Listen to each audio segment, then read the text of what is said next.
خداوند یسوع المسیح کے زندہ اور جلالی نام میں آپ تمام بہنوں اور بھائیوں کی سلامتی ہو۔ خدا کی طرف سے ہر طرح کی رحمت، ہر طرح کی برکت، شفقت اور ہر طرح کی آسائش آپ سب پر ہوتی رہے، آمین۔ دوستو، مجھ سے وعدہ کریں کہ آپ اس ویڈیو کو مکمل دیکھیں گے اور لائک اور شیئر لازمی کریں گے۔ بہت شکریہ۔ تم خداوند اپنے خدا کے فرزند ہو، تم مردوں کے سبب سے اپنے آپ کو زخمی نہ کرنا اور نہ اپنے ابرو کے بال منڈوانا، کیونکہ تو خداوند اپنے خدا کی مقدس قوم ہے، اور خداوند نے تجھ کو روئے زمین کی اور سب قوموں میں سے چن لیا ہے تاکہ تو اس کی خاص قوم ٹھہرے۔ تو کسی گھنونی چیز کو مت کھانا۔ جن چوپایوں کو تم کھا سکتے ہو وہ یہ ہیں، یعنی گائے، بیل اور بھیڑ اور بکری اور ہرن اور چکارا اور چھوٹا ہرن اور بز کوہی اور سابر اور نیل گائے اور جنگلی بھیڑ، اور چوپایوں میں سے جس کے پاؤں الگ اور چرے ہوئے ہیں اور وہ جگالی بھی کرتا ہو، تم اسے کھا سکتے ہو، لیکن ان میں سے جو جگالی کرتے ہیں یا ان کے پاؤں چرے ہوئے ہیں تم ان کو، یعنی اونٹ اور خرگوش اور صافان کو نہ کھانا، کیونکہ یہ جگالی کرتے ہیں لیکن ان کے پاؤں چرے ہوئے نہیں ہیں، سو یہ تمہارے لیے ناپاک ہیں۔ اور سور تمہارے لیے اس سبب سے ناپاک ہے کہ اس کے پاؤں تو چرے ہوئے ہیں پر وہ جگالی نہیں کرتا۔ تم نہ تو ان کا گوشت کھانا اور نہ ان کی لاش کو ہاتھ لگانا۔ آبی جانوروں میں تم انہی کو کھانا جن کے پر اور چھلکے ہوں، لیکن جس کے پر اور چھلکے نہ ہو تم اسے مت کھانا، وہ تمہارے لیے ناپاک ہے۔ پاک پرندوں میں سے تم جسے چاہو کھا سکتے ہو، لیکن ان میں سے تم کسی کو نہ کھانا، یعنی عقاب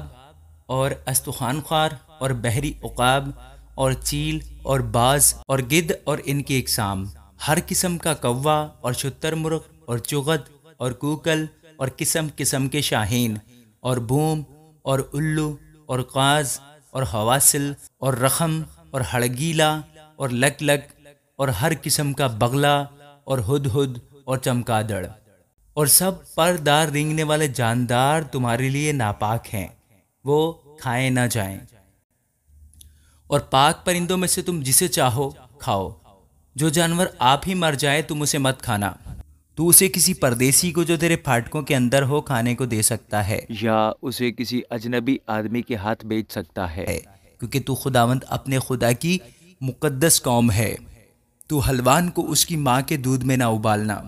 تو اپنے غلہ میں سے جو سال بہ سال تیرے کھیتوں میں پیدا ہو دایکی دینا، اور تو خداوند اپنے خدا کے حضور اسی مقام میں جسے وہ اپنے نام کے مسکن کے لیے چنے، اپنے غلہ اور میں اور تیل کی دایکی کو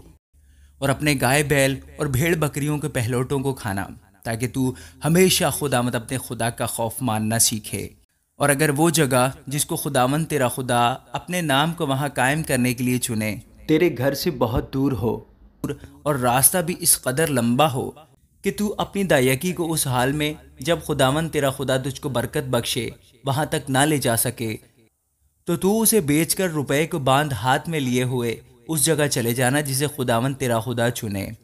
اور اس روپے سے جو کچھ تیرا جی چاہے، خواہ گائے، بیل یا بھیڑ بکری یا میں یا شراب مول لے کر اسے اپنے گھرانے سمیت وہاں خداوند اپنے خدا کے حضور کھانا اور خوشی منانا۔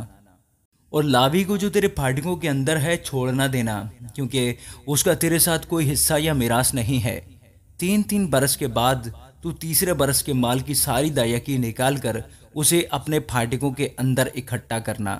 تب لاوی جس کا تیرے ساتھ کوئی حصہ یا میراث نہیں، اور پردیسی اور یتیم اور بیوہ عورتیں جو تیرے پھاٹکوں کے اندر ہوں آئیں اور کھا کر سیر ہوں، تاکہ خداوند تیرا خدا تیرے سب کاموں میں جن کو تو ہاتھ لگائے تجھ کو برکت بخشے،